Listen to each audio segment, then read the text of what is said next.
जादुई ढोल। बहुत समय पहले एक छोटे से राज्य में एक धर्मराज नामक बुद्धिमान और न्यायप्रिय राजा राज करता था। उनकी प्रजा के मन में उनके लिए बहुत अधिक प्रेम और सम्मान था। राजा धर्मराज बहुत अधिक रूपवान थे। उनके सिर के बाल एकदम काले और घने थे, जिन्हें उनका खास नाई भोलू ही काटता था। भोलू यह काम बरसों से करता आ रहा था। उसे अपने शाही हजाम होने पर बहुत गर्व था, पर भोलू को एक बात का बहुत ध्यान रखना पड़ता था कि जब भी वह राजा के बाल काटने जाए, उस समय राजा बिल्कुल अकेले हों। उस समय किसी का भी शाही कमरे में आना सख्त मना होता था। बात दरअसल यह थी कि भोलू राजा का एक राज जानता था कि राजा के सिर के दोनों तरफ दो छोटे छोटे सींग उग गए थे। यह बात केवल राजा और भोलू नाई ही जानता था। जब भोलू ने पहली बार उन सींगों को देखा तो वह भौचक्का रह गया, लेकिन उसने राजा से यह वादा किया कि भूल कर भी इस बात का जिक्र वह कभी किसी से नहीं करेगा। उसने राजा से कहा, महाराज, आप बिल्कुल निश्चिंत रहें, आपका यह राज मेरे पास सुरक्षित है। किसी और को इस बात की कानों कान भी खबर नहीं होने पाएगी। भोलू के मुंह से ऐसा सुनकर राजा ने राहत की सांस ली, पर उसे डर था कि अगर लोगों को इस बात का पता चला तो राज्य भर में उसकी खिल्ली उड़ेगी। हो सकता है लोग उसका सम्मान करना बंद कर दे या फिर नए राजा की ही मांग करने लगे। इसलिए भोलू के वादे के बावजूद भी राजा ने सख्त हिदायत देते हुए कहा कि भोलू, अगर तुमने अपना मुंह खोला तो जान लो कि सजा तो मिलेगी ही, साथ ही देश निकाला भी मिलेगा। भोलू की तो डर के मारे घिघी ही बंध गई। उसने अपने कान पकड़कर अपना मुंह बंद रखने की कसम खाई। इसी तरह कई वर्ष बीत गए। भोलू को अपना वादा याद रहा। उसकी स्वामी भक्ति से प्रसन्न होकर राजा उसे यदा कदा अच्छे अच्छे उपहार भी देता रहता। पर समय बीतने के साथ साथ भोलू के सब्र का बांध भी टूटने लगा था। उसके पेट में अब वह राज पचता ही नहीं था। वह चाहता था कोई तो ऐसा हो जिसे वो राजा के सींग वाली बात बता सके, पर राजा की दी हुई चेतावनी उसे चुप रहने पर मजबूर कर देती थी। एक दिन भोलू राजा के बाल काटकर महल से अपने घर लौट रहा था। रास्ते भर राजा के सींगों के बारे में ही सोचता रहा। भोलू के घर का रास्ता एक जंगल से होकर गुजरता था। जंगल के बड़े बड़े पेड़ों के बीच से धीरे धीरे चलता हुआ भोलू जब थक गया तो सुस्ताने के लिए एक घने पेड़ के नीचे बैठ गया। भोलू को रह रहकर सींग ही याद आ रहे थे। फिर अचानक से खुश होकर खड़ा हो गया। अरे वाह, जवाब नहीं मेरे दिमाग का। बोलते हुए भोलू उस पेड़ को देखने लगा जिस पेड़ के नीचे वो बैठा था। उसने सोचा कि भाई, इस पेड़ को तो बता ही सकता हूँ ना राजा के उन अजीब सींगों के बारे में। अब ये राज मेरे पेट में नहीं पचता। पेड़ तो बोल सकता नहीं और इस तरह किसी और को इस बात का पता चलने का डर भी नहीं रहेगा और मैं भी इस बोझ से मुक्त हो जाऊंगा। फिर क्या था, उसने जोर जोर से बोलना शुरू किया। हे पेड़ सुनो, हमारे राजा धर्मराज के सिर में दो सींग है। सुना तुमने? हाँ हाँ, उनके सिर में दो सींग है। इतना कहकर भोलू जोर जोर से हंसने लगा और हंसता ही रहा। आखिर वह भयंकर राज आज खुल गया था, पर भोलू खुश था।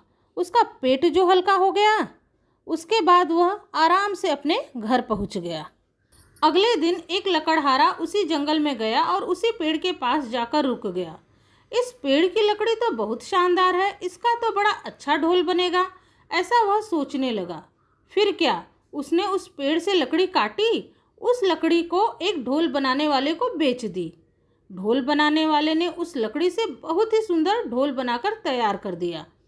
अपने बनाए गए ढोल को देखकर ढोल वाला खुश होकर बोला, अरे वाह, यह मेरे जीवन का सबसे अच्छा ढोल है।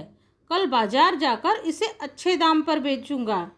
अगले दिन ढोल वाला बाजार गया और अपना ढोल बजाने लगा।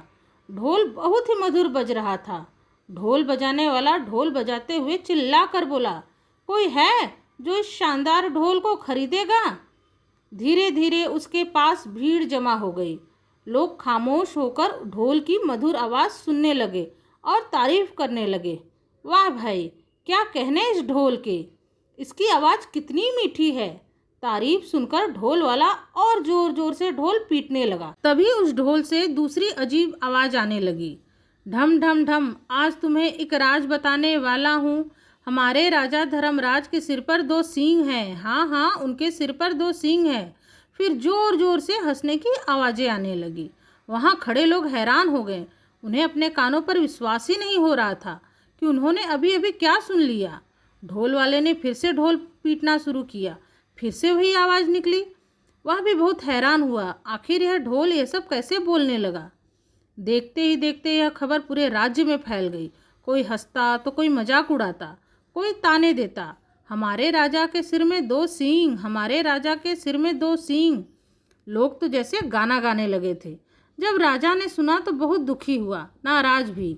राजा ने गुस्से से गरजते हुए अपने सैनिकों से कहा, उस ढोल वाले को पकड़कर यहाँ लाओ। जल्द ही ढोल वाले को राजा के सामने लाया गया। ढोल वाला डर से कांप रहा था। राजा ने गरजते हुए कहा, बदमाश, तेरी इतनी हिम्मत कि तू राजा की खिल्ली उड़ाए।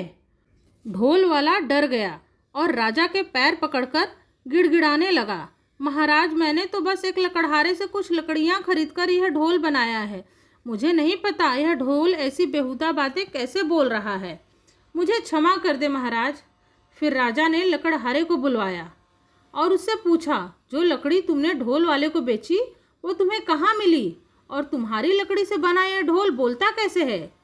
लकड़हारे ने डरते हुए कहा, जंगल के एक पेड़ से मुझे ये लकड़ी मिली।